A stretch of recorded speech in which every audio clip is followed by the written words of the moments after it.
Sainte Cathérie Tekakwitha a été canonisée le 21 octobre 2012. Pour les Indiens d'Amérique, et les Autochtones même du monde, c'est une des grandes figures spirituelles, qui est morte à 24 ans, qui n'a rien écrit, mais qui a vécu une foi, un amour de Dieu vraiment extraordinaire.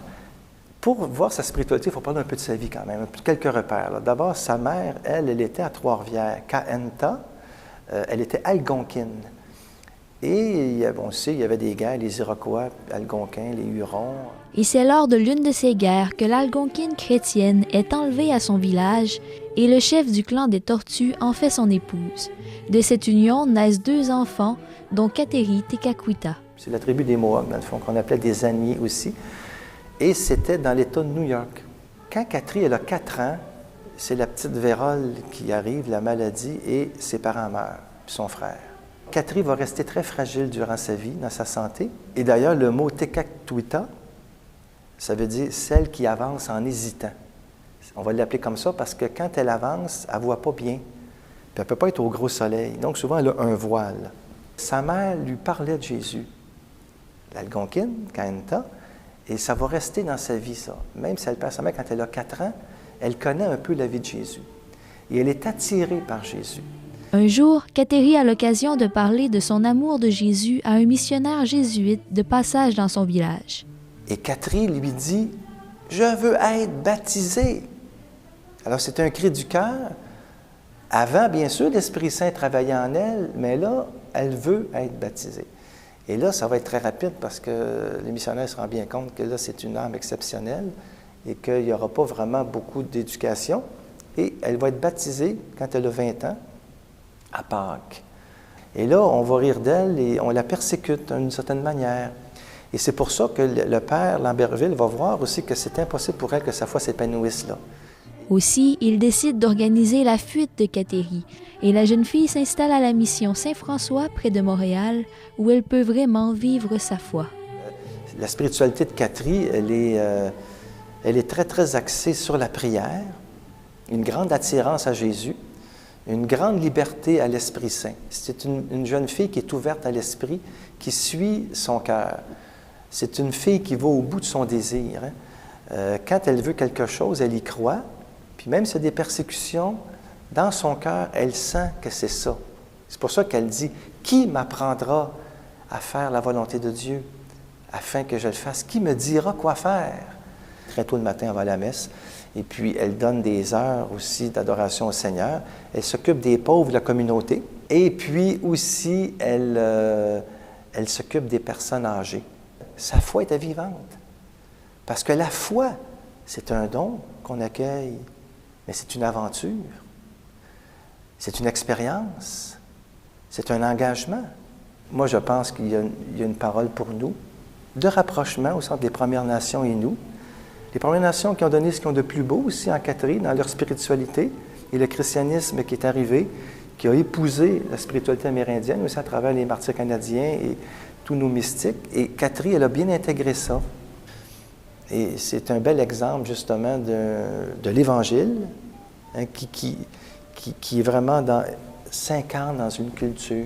Et Catherine va véritablement faire le lien entre une foi cosmique, une foi au grand esprit, dans la nature, et la foi chrétienne de Jésus Sauveur, ce Dieu qui a tant aimé le monde, qui a donné son Fils.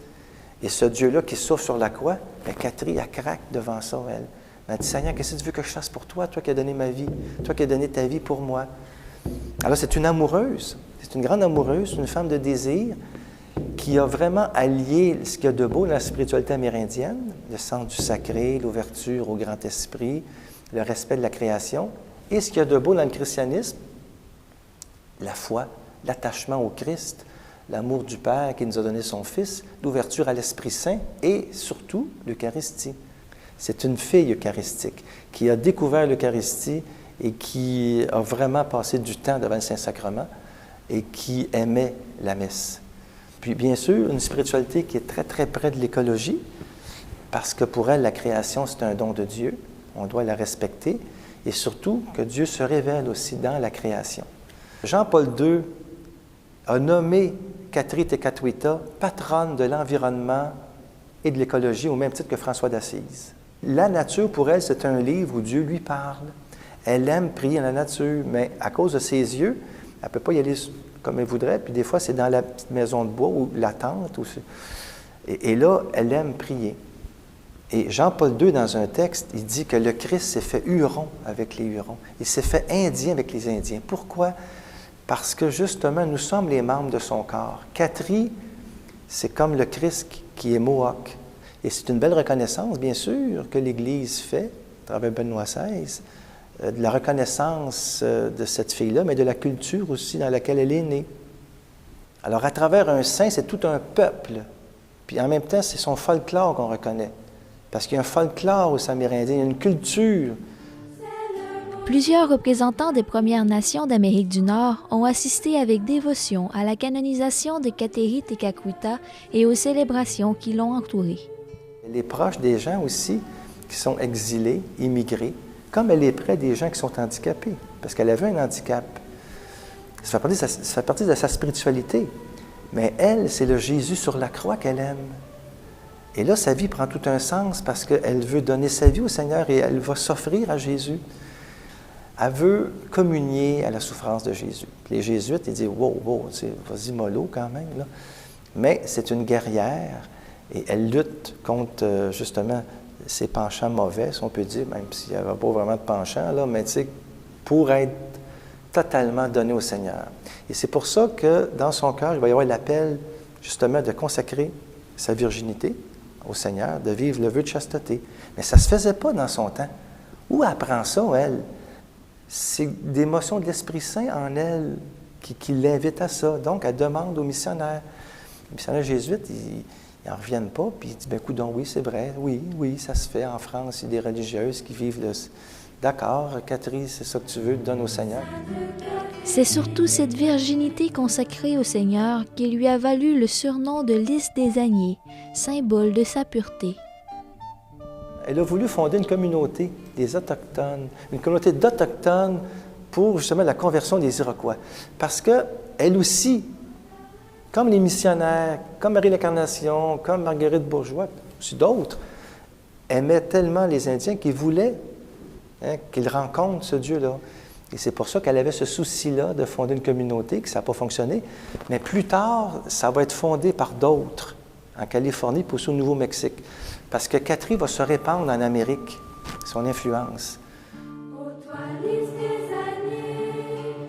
Et comme son visage était déjà très marqué, là, on dit un visage grêlé, eh bien, quand elle meurt, son visage devient resplendissant. Et les Jésuites le voient, le père Lamberville, entre autres, qui est là. Il y a un autre père aussi. Puis là, lui, il lance un cri, c'est comme une transfiguration. Et elle va devenir intacte. Et c'est le miracle de la béatification qui a été reconnu pour Catherine. Et elle va beaucoup aider la colonie naissante. Déjà, très peu de temps après sa mort, des gens vont être guéris. Des gens vont prier à son tombeau. Elle était béatifiée en même temps que Marie l'Incarnation et Monseigneur de Laval. Et pourtant, elle les devance. La petite de 24 ans, elle les devance dans la canonisation. Son miracle pour la canonisation, c'est un jeune à Washington qui jouait comme ça au terrain de jeu, puis il était blessé à la lèvre, puis à un moment donné, c'est un streptocoque, puis c'est devenu la bactérie, une bactérie, je pense, mangeuse de chair. Puis là, bien, il était en train de mourir, en fin de compte. Puis c'est le prêtre qui a dit à ses parents, mais on va prier Catherine. Parce que lui était de descendance indienne, le petit garçon. Et il y a quelqu'un qui va y mettre, justement, une relique de Catherine sous son laurier. L'école va prier Catherine pour que lui, justement, soit guéri. Et le jeune va être guéri. C'est scientifiquement inexplicable, puis c'est vraiment une intervention durable, et on sait que c'est une prière suite à Catherine. Alors, c'est le miracle, justement, pour la canonisation. Et c'est la première indienne d'Amérique du Nord à être canonisée. C'est une joie pour l'Église d'ici, et puis c'est un fruit, il ne faut quand même pas l'oublier, c'est un fruit de tous nos missionnaires aussi. Hein? Parce que Monseigneur de Laval est arrivé un peu plus tard. Là, au début, là, les Récollets et les Jésuites, l'Église canadienne, là, c'était la Nouvelle-France, c'était une Église essentiellement missionnaire. Il n'y avait pas de structure, il n'y avait pas d'évêché, c'était la mission. Eh bien, aujourd'hui, il faut retourner à la mission.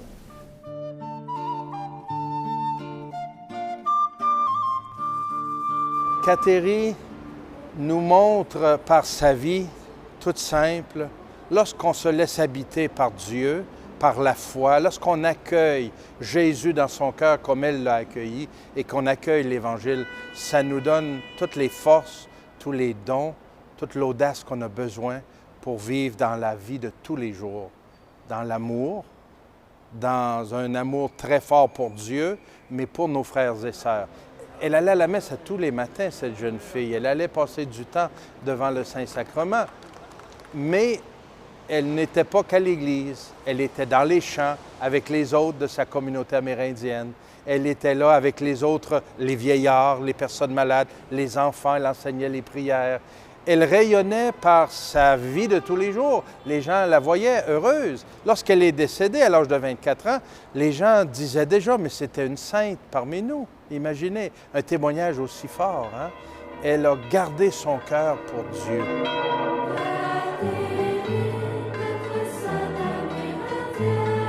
La puissance de Dieu s'est déployée dans la faiblesse de cette fille-là et son désir a épousé le désir de Dieu. Véritablement, c'est l'union de deux soifs. La soif de Dieu pour elle et la soif que Kateri avait pour Dieu. C'est véritablement l'union de deux volontés. Et c'est pour ça qu'il faut toujours revenir à sa devise. Qui m'apprendra la volonté de Dieu afin que je le fasse?